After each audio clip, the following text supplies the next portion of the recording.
শিৱসাগৰৰ আমগুৰি ভূঞাহাট ক্লাব প্ৰাংগণত অনুষ্ঠিত বিহু কৰ্মশালাৰ সফল সামৰণি। শিৱসাগৰত অসম ছাত্ৰ পৰিষদ আমগুৰি সমষ্টিৰ উদ্যোগত যোৱা 20 মাৰ্চৰ পৰা 7 দিনীয়া কাৰ্যসূচীৰে আমগুৰি ভূঞাহাট ক্লাব প্ৰাংগণত অনুষ্ঠিত হোৱা বিহু কৰ্মশালাৰ সফল সামৰণি পৰে। এই বিহু কৰ্মশালাত মুখ্য প্ৰশিক্ষক হিচাপে অংশগ্ৰহণ কৰে ৰং চেনেলৰ জনপ্ৰিয় ধাৰাবাহিক জীৱন নদীৰ ঢৌ বিডি নামেৰে পৰিচিত অভিনেত্ৰী শিল্পী শিখা বৰাই, য'ত সহযোগী প্ৰশিক্ষক হিচাপে দীপম দত্তই অংশগ্ৰহণ কৰে।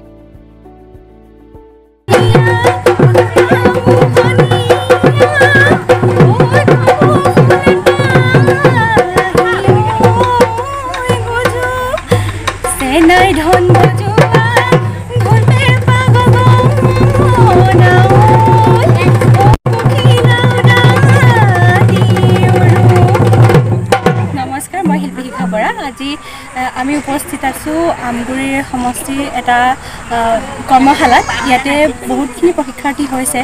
যিমানখিনি পাৰোঁ মই যিমানখিনি সম্ভৱ হয় সিমানখিনি মোৰ পৰা দিবলৈ যত্ন কৰিছোঁ।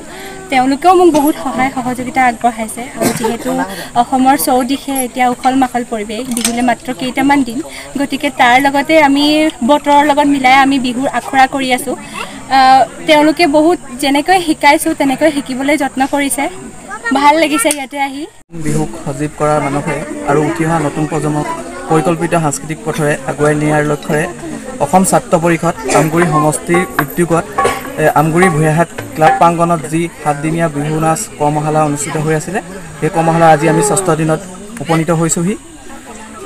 আমাৰ এই কৰ্মশালাখনত মুখ্য প্ৰশিক্ষক হিচাপে উপস্থিত আছে ৰং চেনেলৰ জনপ্ৰিয় অভিনেত্ৰী শিল্পী শিখা বৰা আৰু ঢোলত আমাৰ দীপম দত্ত আৰু মৃগাংক দত্ত। এই কৰ্মশালাখনত অনুষ্ঠিত কৰাত আমি বিশেষভাৱে ধন্যবাদ দিব লাগিব আমগুৰি সমষ্টিৰ সন্মানীয় বিধায়ক প্ৰদীপ হাজৰিকা মহোদয় আৰু ইয়াৰ লগতে আমগুৰি যুৱ নেতা নৱপ্ৰজন্মৰ আদৰ্শ আৰু অসম যুৱ পৰিষদৰ কেন্দ্ৰীয় সমিতিৰ সাধাৰণ সম্পাদক সুদৰ্শন বৰ হাজৰিকাক আমি ধন্যবাদ দিব লাগিব, কিয়নো তেওঁৰ যি উৎসাহ আৰু উদ্দীপনাৰ বাবেহে আমি এই বিহু কৰ্মশালাখনক অনুষ্ঠিত কৰিবলৈ সক্ষম হৈছোঁ। কিমান প্ৰশিক্ষাৰ্থী আছে? আৰু আমাৰ এই প্ৰশিক্ষণত 70তকৈ অধিক প্ৰশিক্ষাৰ্থী আমাৰ লগত অংশগ্ৰহণ কৰিছে।